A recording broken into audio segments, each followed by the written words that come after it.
Week 2 has come and gone in the NFL, so let's talk about some of the rookie performances, whether it was good, bad, or even downright ugly. Welcome to the Rookie Watch. Let's go ahead, get into this with someone I didn't talk about last week and I saw in the comments section, so he's going to be the first guy we talk about. It's Malik Nabers, wide receiver from the Giants. Had a phenomenal day, 10 receptions, 127 yards, even had a tutty. He was targeted 17 freaking times, and the first thing you notice is just the speed, because Daniel Jones caught him on a few drag routes where he was just able to create a lot of yards after the catch. Like his yards after the catch yesterday, pull up that exact number, were 83.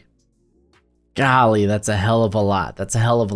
And I think some of his more pretty routes were just those comebacks, whether it was like 5 or 10 yards down the field, coming back, going towards the sideline. And on one first down, that was towards the sideline, showed just that grit, that toughness to keep fighting to try to get that first down for the Giants. And unfortunately, I know a lot of people are going to hone in on and remember his last play being that drop that didn't get him the first down. Kind of is what it is. He had a big game. The dude's phenomenal. He's one of the best rookie receivers in this draft class, in a draft class full of great rookie wide receivers. But dare I say,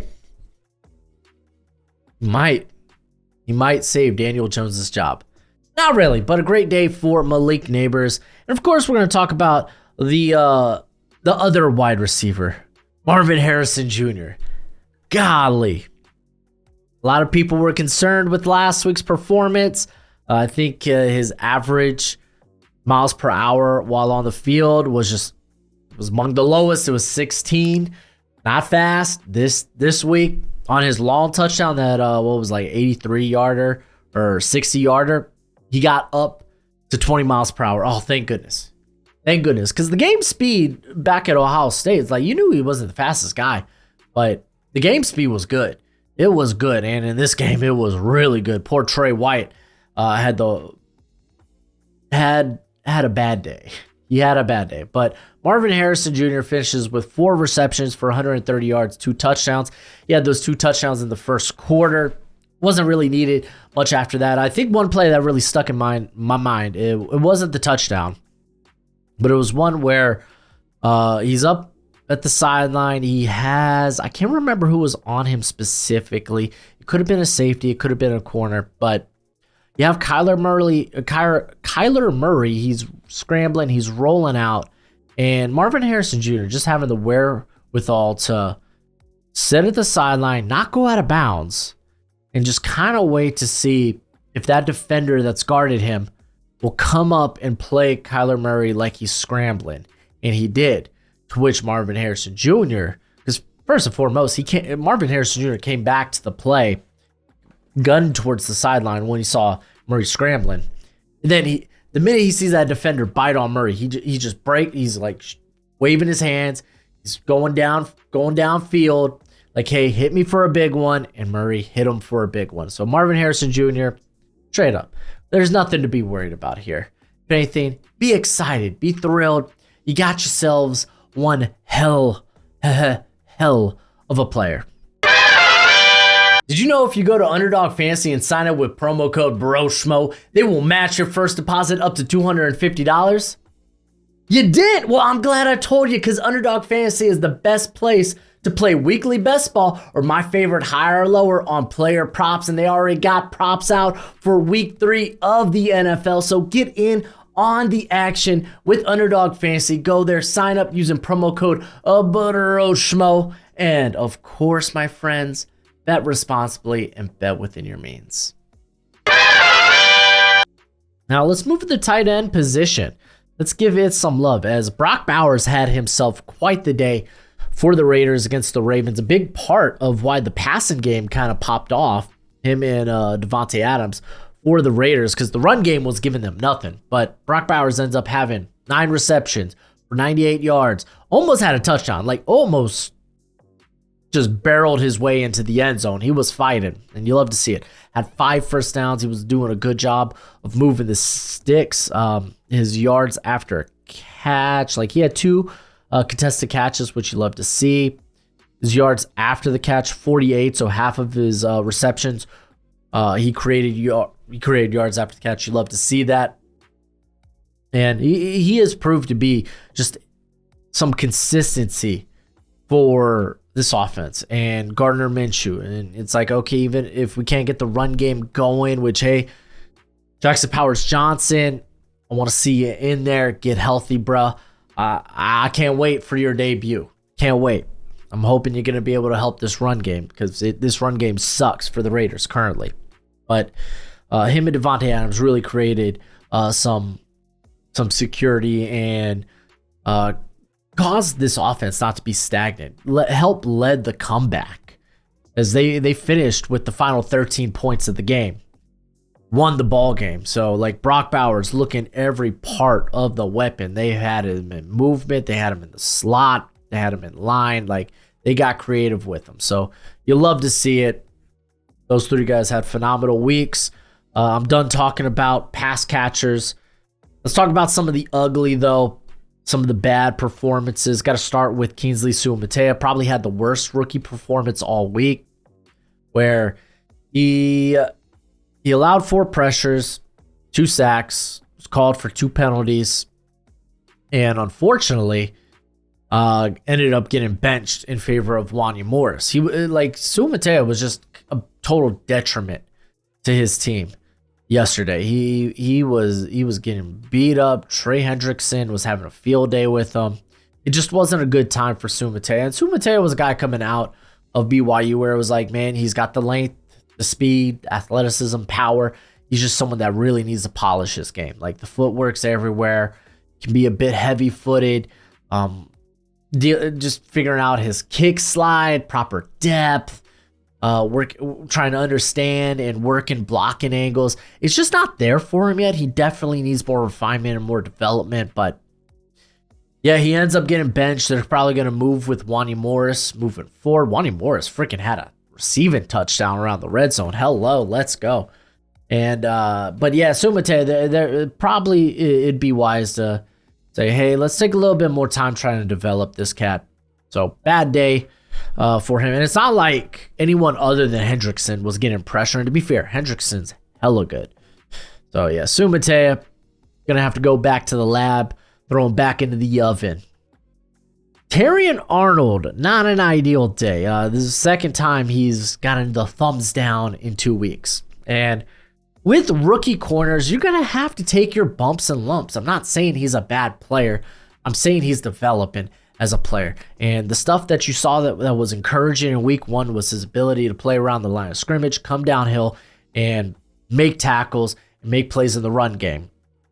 He didn't get too many of those opportunities in this game against the Bucs, and unfortunately allowed only 3 times he was targeted.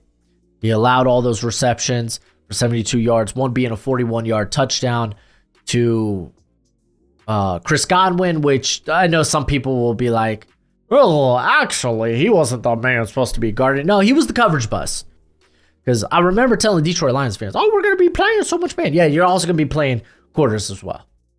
Like, fun fact, you're going to be similar to the Chiefs. You can't play man every play. You're going to be dipping into some corners. And that's where the problem lied. As he was that quarter defender. You're playing this quarters match, and he hung on to Mike Evans for too long, didn't properly pass him off to the safety, which allowed Chris Godwin to just scream downfield along the sideline for that touchdown. He was too late to passing him off and didn't notice Godwin along the sidelines. Because you look at if you looked at how that play was drawn up from the defense, he had an underneath defender on the outside who was playing the running back, playing the flat, and then you had I think it was Anzalone, who you're not matching a linebacker up on freaking Chris Godwin. Listen, I know Aaron Glenn ain't that inept. So there ain't no way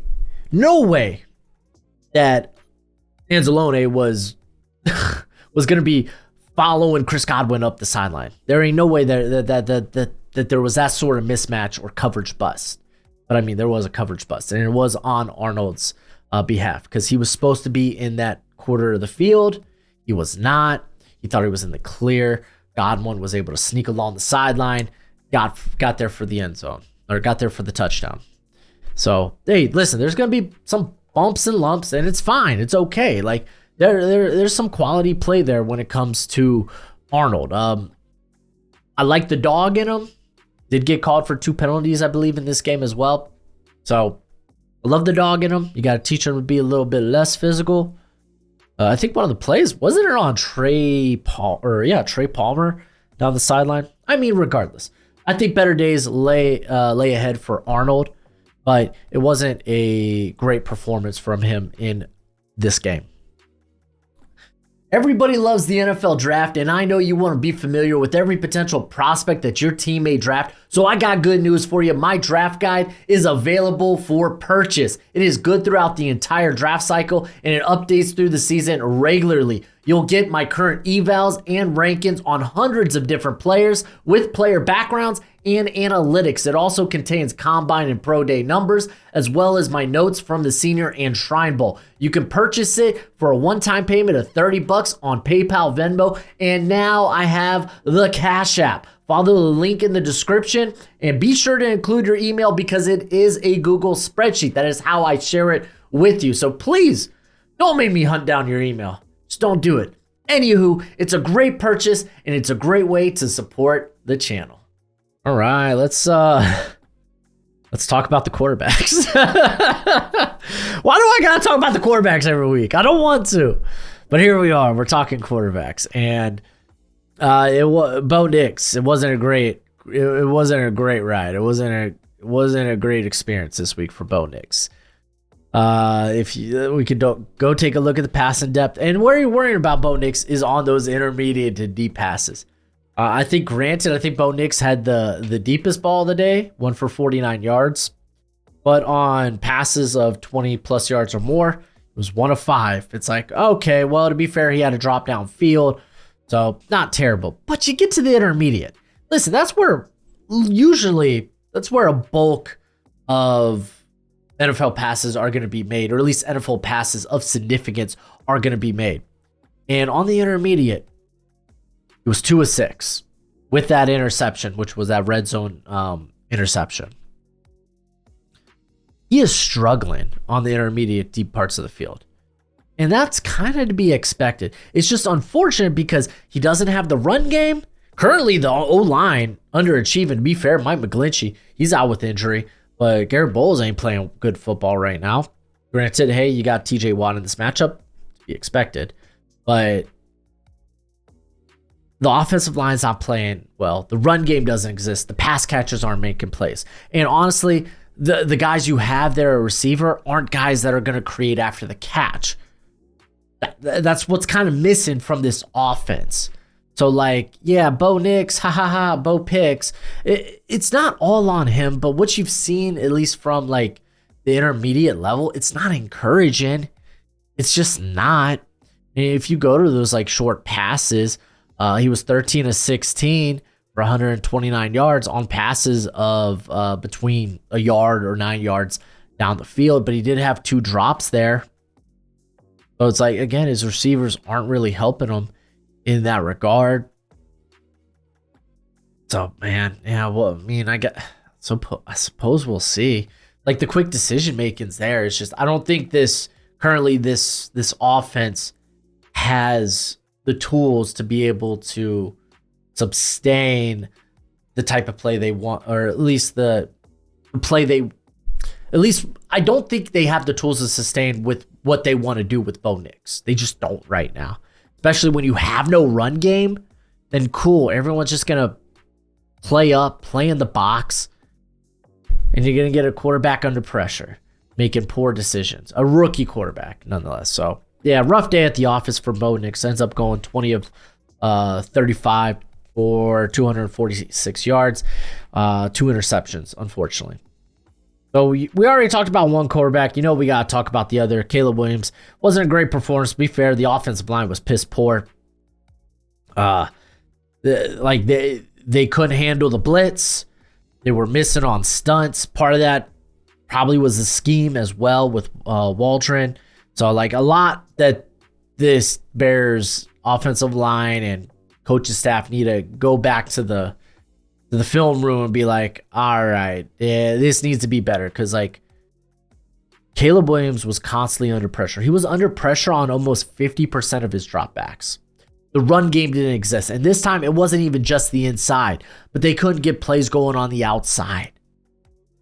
None of that outside zone crap was working. There's a problem here with not just the pass protection, but with the run blocking. There's a lot of concern. This isn't going to be this is currently not an environment, not a situation that could sustain a rookie quarterback as you wait for the game to slow down for him. You're asking Caleb Williams to go out there and have to elude pressure. And it's going to get to a point where he's going to start vacating clean pockets just because he has no faith. He has no trust in his offensive line. And am I going to say that Caleb Williams was like, this wasn't on him? No, he made some poor passes. Like that throw into double coverage that was eventually intercepted by Kamari Lassiter, who we'll talk about in a moment. Not a great pass. He had a drop from Rome Odunze that was right there along the goal line. It was just simple slant, put it where only Odunze could get it, and Odunze was making those catches in college. Didn't come down with it here. Caleb Williams should have had his first passing touchdown in his career. Didn't happen. Didn't come to fruition. Yeah, that was gutting. But he had like 3 turnover-worthy plays. He was scrambling around there. It turned into like the Caleb Williams from the Pac-12 last season. He's just like darting around trying to look for something to make it happen. And you're just not going to be able to do that sometimes. Sometimes you just got to you got to live for another down. You just got to throw the ball away. But I get it, man. He's out there trying to create something from nothing because he was so used to that at USC. And it's not going to be the same thing in the NFL. So big thing for me for Caleb Williams is the offensive line has got to figure some stuff out. Because I thought he wasn't, like, I didn't think he was as, I guess, jittery is the word I'm looking for. As jittery as he was in his week 1 game against the Titans, but this wasn't good. This wasn't good. All parties involved. I mean, you even saw thinking DJ Moore was frustrated on the sideline with what was going on. But I'm done talking about all the bad. Let's talk about some good. Let's talk about Byron Murphy, who's out there winning one-on-ones like nobody's business. Too easy, pushing the pocket. You love to see it. He ended up having 4 pressures, a sack. He had a win rate of 22.2%. They're putting him out there mainly on passing downs to go and win one-on-ones. So that's a great way to utilize him early in his career. He's lining it up primarily in the A gap, typically in between the center and the guard. But then he's taking the guard on in a one-on-one. So it's looking good there, man. He was phenomenal. Leonard Williams was freaking phenomenal. I hope everything's A-okay with Boye Mafe, but like it was a great game for the Seahawks in general and a very good performance. You saw that quick step, that quick twitch, even in a run play actually, because how often was he on the field for run snaps? Let me just look at this real quick. He was on the field for, it was actually a split. Okay, I didn't know he was on the field that often for run plays. But there was one where you had like the center and the left guard pulling, and so the right guard had to come in and basically kind of pin Murphy. So how he tries to do that rather than pinning, he goes for kind of a cut block. And Murphy would just like kind of stopped. He was like, hey, I'm too athletic for this bull crap. Get out of my way. Goes, makes a play in the backfield. Freaking loved it. It was really good. Really good there by Byron Murphy. Very encouraging performance. Let's see how many defensive stops did he ended up having. He had 3. If you're unfamiliar, defensive stop is essentially just a play caused by the player that results in either a loss or no gain. It was, again, phenomenal performance by Byron Murphy. He was kind of my pick for defensive rookie of the year coming into the year. Though my boy Jared Verse might run away with that. Jared Verse had a solid day. We'll talk about him in honorable mentions. But next, I got Kamari Lassiter. Freaking nice, phenomenal game from him. He was targeted, I think, about 7 times. Let me just go and confirm that. He was targeted 7 times. Only allowed 2 receptions for 20 yards. Had the interception. Had 3 tackles. Dude was just phenomenal in coverage. And I like that they were using him both in press and in kind of off coverage, where they're letting him kind of dictate.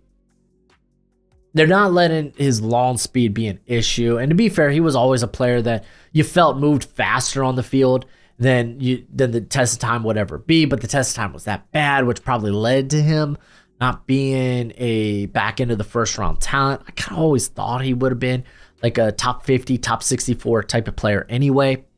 Though it's hard to look at that speed for a core and be like, or lack thereof speed, and be like, it's probably not going to work out. But I mean, like, he put on such good tape at Georgia. You were willing to bet on that compared to like a Darian Kendrick, right? So you were, who ended up, I think, being a UDFA, or if he did get drafted, was like somewhere on day 3, mid to late. But Kamari Lassiter looked good. He looked good in press. Loved the press technique. This was a guy that was constantly using his hands really well. He's a really good technician. And when he had to come downhill, someone who just shows that good short area quicks to be able to come out and make a play. But the interception was phenomenal. He basically just like watched that ball come out of Caleb Williams' hands and was able to make almost a back shoulder catch. But I think he got his body fully turned around. But this was the interception where Caleb Williams tried to fit it over around 3 defenders. So it was kind of an ill-advised throw, but it was a great play by Kamari Lassiter along the sideline. So freaking love that.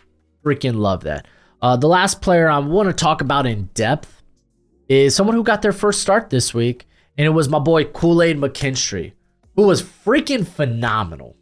He ended up being targeted, I think, 10 times in this game. 7 times, excuse me. He was targeted 7 times, allowed 6 receptions for 30 yards. And you might be like, oh, wow, he only like forced 1 incompletion among those 7 targets. But everything was short. Again, RPO stuff is going to inflate RPO screen. It's going to inflate some of these numbers. Look at that, 6 receptions, 30 yards. He was allowing 5 yards per catch.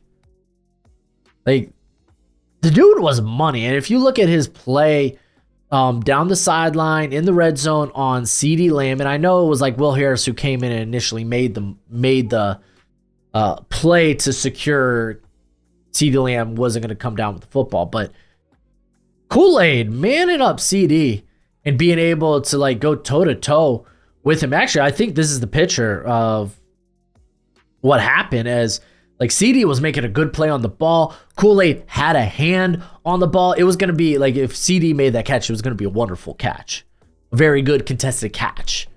So Kool-Aid did everything in his power to make that a difficult catch for one of the best receivers in football. And then Will Harris comes in and just rocks freaking CeeDee, causing the incompletion, or for sure causing the incompletion. But also, Kool-Aid, what he did in coming up and making plays around the line of scrimmage. He ended up having two defensive stops. He did have 2 missed tackles, but to be fair, on one of those missed tackles, he was able to come up and make the play. It was I think, I can't remember if it was Turbin coming out of I'm pretty confident it was Turbin in general, but I can't remember if he was coming out of the backfield or if it was one of these slot bubble plays. But Kool-Aid immediately saw it. He saw Dak react to it, came downhill with a head full of steam, and met Turbin in the backfield. And Turbin made a good move to be able to be fair. Turbin's got a decently small frame, so the small hitbox are going to fall off of it. But Turbin made a good play to be able to shrug off that contact and kind of whip around and let Kool-Aid kind of slide off. But Kool-Aid got up immediately and I don't know how long Kool-Aid's hands were off of Turban. I don't even know if like Kool-Aid released. But Kool-Aid was like, nah, this guy ain't going nowhere. I'm at least going to slow him down and wait for my help to come up. And that's eventually what happened. Like Kool-Aid made some good plays in this ball game. It did have a pass deflection. And the wide receiver room looks really good for the Saints. You had Marshawn Lattimore out this game. But you got Lattimore. You got Debo, who had the interception in this game. You also have Alontae Taylor. So, like, along with Kool-Aid, like, there's a lot of good cornerbacks in this room here. And, like, dude, the Saints are freaking nuts. They're just freaking nuts. Let's talk about my honorable mentions, guys that had good games but didn't end up mentioning it. You got Braylon Allen, who's the backup there for Breece Hall. He had a pretty solid game. I think he had a rushing and receiving. No, he didn't have 2 touchdowns. I think it was Breece Hall that had that. But you had Braylon Allen having the tutty. And I mean, he ends up being like, I think the broadcast said he was the youngest player to have a touchdown in the NFL. If anything, he's one of the youngest players ever to score a touchdown in the NFL. So great for Braylon Allen. You love that. He ends up having 7 carries for 33 yards and also had 2 receptions for 23 yards. So good on him. Joe Alt continues to look good. To be fair, this was against the Panthers. Pass rush is kind of piss poor, but Joe Alt looked great. Looked phenomenal. JC Latham had a good bounce back week after kind of having a rough time against blanking the Bears last week. So this was a good bounce back game for him against the Jets, who have a formidable pass rush. Talaniso Fuaga just continues just to crush it and kill it, along with that whole offensive line for the Saints. Cooper Beebe also continues to be pretty darn good. Had a solid day there for the Cowboys in a day that just wasn't that solid for them. Jared Verse, man, I think he had the highest win rate among defensive linemen, rookie defensive linemen. He had a win rate of 28.6%, created 3 pressures, didn't lead to a sack, unfortunately, and he did have a few missed tackles where he would just come in and just kind of slide. And to be fair, Kyler Murray was just like, was a missed tackle machine in the backfield. He was a hard guy to put a hand on. Not a great day for the Rams offensively because of all the injuries, but Jared Verse looked good in that outing. Andrew Phillips, and I might as well just talk about him and Tyler Nubin. They looked good in the secondary. Like, Andrew Phillips did a solid job in the slot. I think he ended up allowing 5 receptions for only 14 yards. This dude made 5 defensive stops. I think he had 11 tackles when it was all said and done. He was everywhere. Tyler Nubin also played really good football, as I think he had the most snaps of any rookie defender this week with 72. He ends up having 7 tackles, only allowed 1 reception. Did a good job of basically discouraging Jaden Daniels to go deep with the football. But to be fair, I don't think that's the plan with Jaden Daniels, to take those deep shots. At least it doesn't feel like it. I feel like he should be taking more deep shots, because that's kind of what he was really good at last year, was his downfield touch, man. He had some of the prettiest downfield passes that you would see all last year. But I think, again, I'm not going to act like I know what Washington's plan is for Jaden Daniels. They're probably just trying to make it easy on him right now. But Jaden Daniels, I think he only had 1 attempt downfield this past Sunday. Yeah, 1 attempt downfield. Did complete it for 21 yards, but I don't know, man. I feel like, why not take more advantage of that? Quinion Mitchell had a solid game there against the Falcons as well. He was targeted 3 times, did allow 2 receptions for 31 yards, did have a pass breakup as well. He's just doing a good job of having to take on the number 1. And like, he's the only one not consistently, like Darius Slay got toasted in this game by Darnell Mooney. But I thought Mitchell did a good job with Drake London. And then Javon Buller's just everywhere for this Packer defense. Like, he's playing really, really good football. Had 5 tackles. Did have a pass deflection as well. Was targeted once, broke that sucker up. Yeah, Javon Bullard and Xavier McKinney, man, are kind of a scary duo there at safety, and they're making plays. They made Anthony Richardson have a hard day at the office, especially when he wanted to go downfield. But who were some of your favorite rookie performances this past week in the NFL? Or maybe who let you down? Who hurt you? Let me know in the comment section below. If you want more draft content on the channel, well, I just did my stock report video yesterday. You go ahead and check that sucker out. It's always good. It's me going over the good, the bad, the ugly in college football with future draft prospects. But as always, until next time, you be easy, my friends. Later.